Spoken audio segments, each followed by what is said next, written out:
You are listening to the Shmooze with Yael Shoshani Mapsuta. I'm a happiness mentor. And I'm Tova Goldman, creating content that is humorous and inspirational to give your day a lift. Join us For the Shmooze! So, welcome to our 6th episode. This is our 6th episode. This Yes, is really it is. exciting. Really exciting. Wow. Okay. Can you believe we started 6 weeks ago and we still have no idea where we're going? We know where we're going. Each time we visit a different TV show. True. And we asked you last week, which TV shows do you want us to talk about? And we got a request. We did. To talk about the Muppets.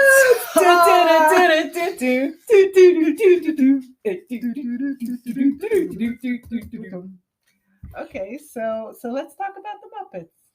We used to watch the Muppets every Sunday. Sunday. Get closer to you so you're in the frame. Yeah, every Sunday it was like at 7:00 in the evening, and we would all just sit down, and there was so many elements of that show that we all just enjoyed that show. It was just such a great I can't say family bonding activity, but it was great. You know, everybody had their own moments, their own things that they liked. Tell me about you. What about you? Did you grow up watching Muppets? Of course. I don't remember what odd hour it was played on here, but I do remember that all of us watching. Definitely. And it's a fun show to watch. Yeah. There's a lot going on besides the Muppets themselves. So first of all, I want to talk about the name, the Muppets. Okay. Because it's like a new name. There were puppets before, and now these are Muppets. What makes them different from regular puppets? If you take like a clear look at it, they're just puppets. No, you're gonna destroy my entire childhood. No, it's the Muppets. They're right, but when you say Muppets, so you have the M for man, and it's sort of like they become more like people to us, and we relate to them as people. We relate to them totally. Not just like there's a puppet, there's a puppeteer. It's like they eliminated the puppeteers altogether. You never see the puppeteers. Right. In a regular puppet show, you see. Like marionettes. Even marionettes usually. So even though you see that their strings or their wires or stuff that controls them, right. But you have like this emotional bonding with the characters. You really treat them as characters, and it doesn't matter if it's a rat or a bear, but it really personalized them for us by the name. Right. So that's the first thing that they did, which was, I think, brilliant. Totally. And the second thing is the format of a show. They're not trying to do anything that's like consistent or coherent. Like every show, there's like a basic outline, but all kinds of different wild things can go because it's a show. So we have a show, and segments of the show can be really wild and crazy, like Pigs in Space or The Swedish Chef. I loved him. Sometimes I go into my kitchen and I'm like, oh, I'm recreating. So he does something that I think everyone who cooks would love to do, like just throw everything. Yes. he just goes crazy. And you see this nice, orderly kitchen at the beginning. Yeah. And then by the time he's finished, you're like, disaster area. It was fun. I think I love the idea of making the mess. But then the idea of cleaning it up does not appeal to me. It does not appeal to me. My daughter, my eldest, so she does not like the way I clean. I don't clean very well. I admit it. I don't clean very well. And she would just come in and just, make it nice and orderly. I'm like, but it's not me. Not me at all. Yeah. Who else did you like? Okay, so I really like Fozzie Bear. Aww. And he's like sort of like he's a bit of a tragic character because he never really pulls it really off. He also has these jokes that are really not funny, and he tries to fit in. I saw one show where Gonzo was talking about an old teddy bear, And Kermit says, "Throw him out! You don't need him anymore." And it's like, oh my God, such an old bear, and tragic. he gets so sad and Totally. so offended. Totally. His self-esteem is like on the rocks. He's not really, and that's something that I think a lot of people can relate to. When you really try hard at something, you really love something, you really want to succeed in it, and you don't really do too well. Mm-hmm. But you still have this love for it. Right. It's still like a passion. What I love about him is that he never gives up. Ooh. He's always trying new jokes. He's always trying, to make a better show. And tell me something that you tried, that you loved, that just didn't go. Oh, well, I have a major thing, stand-up comedy. I tried. Yeah, you tried stand-up. Oh, yeah. I sort of like tried to talk about happiness, but within a stand-up comedy show, and it was a bummer. I really bummed on stage in front of a lot of women. Oh, wow. And I felt horrible afterwards. Horrible. Oh, I can imagine. It's something that I really want to do. Right. And I think one day I will do. And I want to take a course and like build my repertoire and just start it. But I think it's something to take into consideration, because I once saw a very good comic that usually I laugh at everything she says. And I saw her bum on stage also. Yay! You're really learning and falling forward. Yeah, and I realized that even people who have it can happen to you. Success isn't never in your pocket. And the greatness is just like taking it in, saying, okay, this was it, and then get back on the stage. Get back on the stage. Yeah, so that's what we learned from Fozzie. Ooh. Yeah. You know what else I loved? I loved the guys that sat up in the balcony. Oh, they were just like the sarcastic wit, behind. They thought they were so great and whatever, but they were the sarcastic wit. I think we've talked about this on previous episodes, where I just relate to these sarcastic characters like Stephanie. You related to also Joey, and that sarcastic, dry, cutting wit that will just say anything, and I don't care. Like, and I love that. I think that is so amazing. If you could just go out and say what you want to say without any fear of repercussions, of hurting people's feelings, or this one's gonna get insulted, or I'm not politically enough correct. Oh my God. Yeah, think about the brilliance of the crew, the Jimmy Henson crew, that they created these characters. Is like, we know that what we're doing will drive some criticism, so let's put it in the show, and that not everybody likes what we do, so let's let them, let's open it up, let's talk about it. And we're so afraid of criticism, most people. I mean, me personally, I hate criticism, but I love to criticize. Right. So they were sitting like not on stage. They were off stage, and they were offering their criticism. They were never part of the main show. They were never part of I always waited for the end to hear what they had to say. It was like classic. They were the best part. Oh, classic. It's so amazing.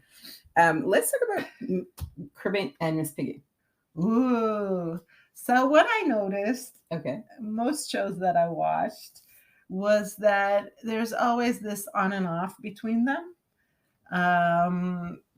Definitely Miss Piggy loves Kermit more than he loves her. Really? Which is very sad.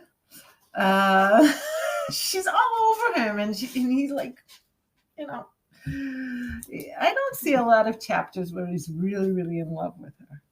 But did they get married later on in later years? I don't know if they actually got married, but the new series, they broke up. Oh, they broke up. That's it. in the more. new series, Oh, they're like that's each it. other's exes. You ruined But it for me. but Miss Piggy really loves him. Still, she Aw. has a very sweet spot for him. And what happens on almost each and every show, all the guests they bring on. So if it's a male guest, he hits on Miss Piggy, and if it's a women guest, I did so not know that Kermit was flirts that. with her. Oh my god, that is so funny. It's funny how many really big names appeared on the Muppets. Oh yeah, and they appeared on Saturday Night Live. They appeared on the Late Night Show. They appeared, and it was like a thing. If you were on the Muppet Show, it was like a thing. Right. This was like I've made it. Yeah. And I think being in the Muppet Show really gave people a challenge and an amusement. I mean, because this question that I'm asking, like, I think it was sort of like geared also to children and also to adult. They tried to play on two waves. Right. It wasn't a children's show per se. No, definitely not. Even Wikipedia said it was an adult show. Yeah. But still, kids watched it. Right, because there was that childlike element inside of it. That, maybe there's that child in us that never grows up, the child that wants to go back, with our understanding of the world it is today, but still go back and be that child and play with puppets. Yeah. But like, it was serious stuff. And an artist who came on the show, so they had to adjust to like a new interpretation over whatever art they did, if it's acting or singing or dancing, to do it with the puppets and to give it like a new meaning or a different. It wasn't like a regular when you come like on a regular talk show and you just do your number. Right. And it basically, you don't have to change anything. You don't have to be really creative. You don't have to think about something new. But anybody who came on the show had to really, be out there in a different way than what he's used to doing. So I think that was the appeal. That's why a lot of artists really wanted to come and be on the show. Interesting. And I think that's something I take into my life also, that we should sometimes do things differently, maybe be more creative, jump into a new situation, think of a different way of doing things. And definitely was a different way of doing a show. Right. Let's talk about the really weird parts, okay? Like pigs in space. Okay. Or Animal Hospital. These are like mocking, I think, shows that are out there. Maybe. Which ones? Pigs in Space? Pigs in Space, maybe. Like Star Trek? Yeah. And Animal Hospital is all the soap operas with the animals and stuff like that. But this time it's with animals. That basically nothing really happens. That's, I think, what they say in the show. Ooh. It's like there's a lot of drama, and this, when Pigs in Space, there's like always something coming at them, and there's some consequence, but then everything goes back to normal. So nothing really happens. They're always stuck in space. That's a very interesting thought. What you're saying. You're saying that even though we live in this world, nothing happens. That's what I'm understanding. Like with what it says in Kohelet, that there's nothing new under the sun. That everything has happened before. That's what you're saying. No, but I'm saying that a lot of TV shows. Mm-hmm. Or like about a lot of things that seems to be happening, but really what kind of an effect it has on your life. When you watch a soap opera, you can watch every chapter of the soap opera, but it doesn't really give you anything. It's doesn't really change you. It doesn't really, I think that's why we didn't want to we had this idea we wanted to do about Dallas. And Dynasty. Right. And we started watching it and we're like, ew. I'm going to tell you, I'm going to share with you a funny story. We were going to talk about Dallas and Dynasty. When my parents left Israel, it was the summer I was turning 5, and they had no money. They had no money. And I remember we drove 2.5 hours to Buffalo and 2.5 hours back to buy a VCR. And why did my parents buy a VCR? Because they wanted to take Dallas. they could take Dallas. Every Friday night they would take Dallas. And I said, the minute I figured out what this great, amazing machine would do, I said, oh my God, we can take Care Bears on Saturday morning. And my mother said, I remember this. My mother said, we're not wasting the VCR on garbage. So I grew up watching Dallas. And we're talking about the damage that, these shows do. My father, one time, he did not come home, and it was Friday at 4:00. That was 4:15. Wow. My mother is freaking out. This is before cell phones, before pagers, before everything. My mother is freaking out. She's thinking of calling the police, the hospitals, everybody. And, Tova with the big mouth says, well, maybe he's having an affair. So yeah, total damage. And I think the Muppets incorporated the parody of the stupidity of how much this is so stupid without doing damage, right. without giving away that this is like making fun of it and making a total parody of it and the stupidity of it without putting so much damage into your disc of your brain. That did not go over well. Should have taped the Care Bears. Let's talk about another aspect in the show, the music. Ooh, the music was great. The music was always divine, inspiring, and it was always new. It wasn't the same music every single time. They didn't do the same music every single time. No, but they also have a lot of musical numbers that they do, and they released the musical numbers even after the show was down. And also in the remake, they have, I think, maybe musical hits. It's really brilliant because they cast each character so beautifully, like Animal on the drums. He is so awesome. Right. Like all that energy. You'd like every drummer to be like you would want to be like that. You would want to be like that. And I think her name is Janice. The guitarist, right? Like a play on Janis Joplin. Okay, could be also, yeah. And also, she reminds me of the character from Friends. Phoebe? Yeah. Yeah. She's a lot like Phoebe. She's very new age. She talks about like going to retreats and massage and stuff like that. So that's so wonderful to have all these different characters. The eagle, the American eagle. There's like, he has a big beak, right? Blue Right. And he's like so serious, and the anchorman, and they all fit in every, like, a lot of the numbers that they do, the musical numbers, they fit in so beautifully. Like, they not only did they create really good characters, they know how to direct them, they know how to put them in the right numbers and the right musical parts.